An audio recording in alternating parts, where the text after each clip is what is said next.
Hey there, cats and kitties. I am the Blues Man, Johnny Blues, coming at you live to talk about episode 11 of season 2 of ClassicaLoid.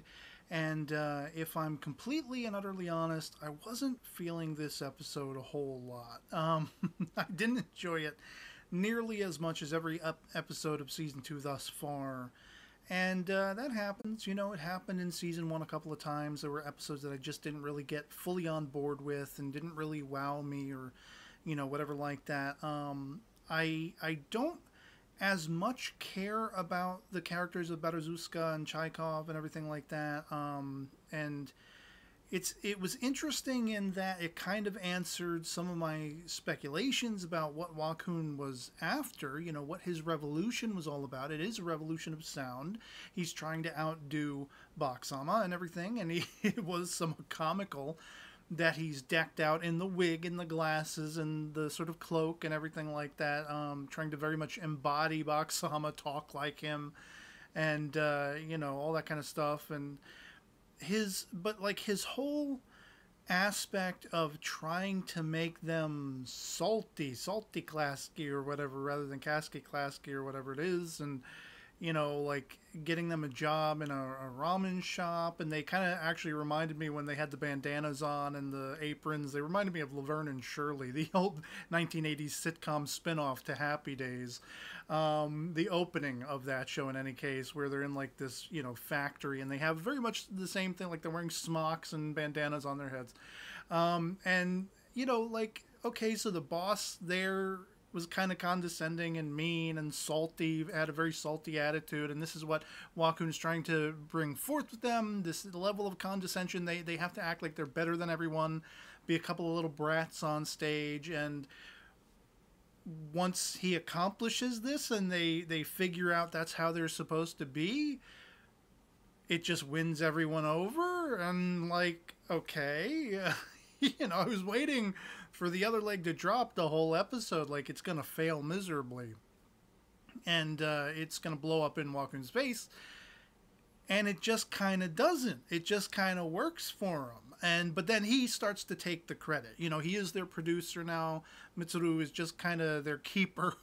He is the actual producer proper, and he's orchestrated this, and like reconfigured their whole itinerary of things that they're supposed to do. Now they have to do all this other stuff, and they're worried about disappointing the people they've already made deals with, and plans to perform and all this kind of stuff.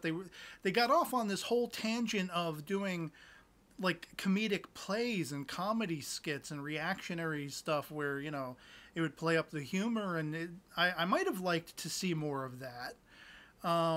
It just kind of came out of nowhere. Like that opening play where, pull off the bald cap, or rather pull off the wig, and there's the bald cap. Oh, Mom, you were Dad all along. Like, huh? What? And a stage adaptation of M. Butterfly? I don't know.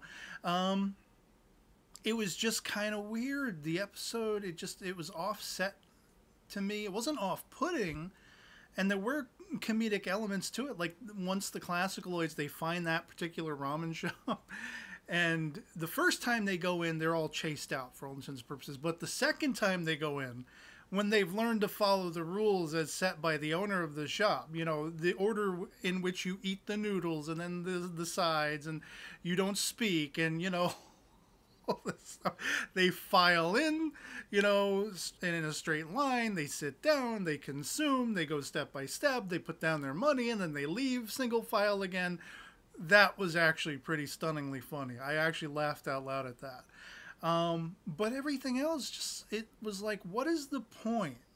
I didn't really care about any of it. I didn't really get, like, especially with the last episode, that the previous episode dealing with Liszt and the real life composer Liszt, and the history of that character as seen through the memories of our ClassicaLoid version.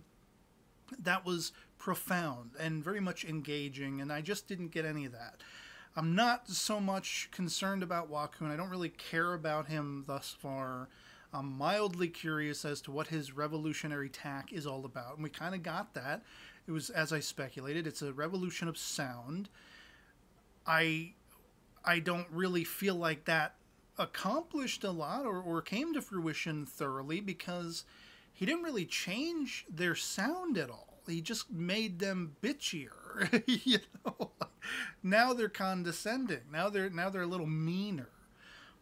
I don't know what exactly that amounts to in the grand scheme of things. It seemed to please him. He took credit for it. And it seems like maybe it's stoking the ire or the concern of Bak-sama, who they close in on. He's watching, you know, Wakun take credit for it all. So I don't know what I'm supposed to care about it one way or the other. I think based on the PV, it's going to continue into the next episode, and maybe that'll be a little more interesting. We just haven't seen enough of Chekhov and Badrzewska for me to really care about them. They're kind of one-note jokes. You know, Chekhov wants to be the old man, always wears the bald cap and beard. They're lazy.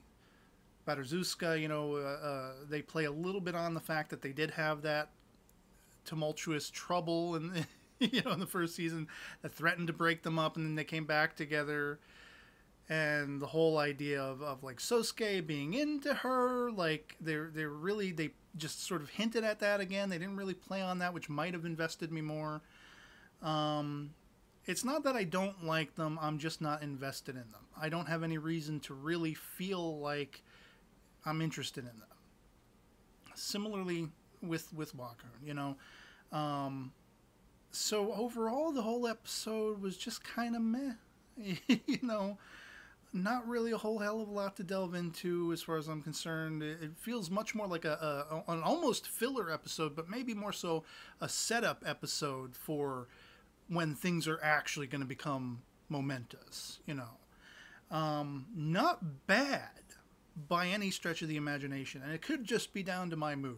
I have a lot of offline stuff I'm going through, stresses and things like that, concerns, and I just came off watching The Last Jedi earlier in the day, and so that my mind is still processing that, you know, as of the time of this recording. So maybe that's what it is. Maybe I would have had a better time with the episode if I was in a better mood, better spirits, as well as not, you know, still thinking of that movie and whatever like that.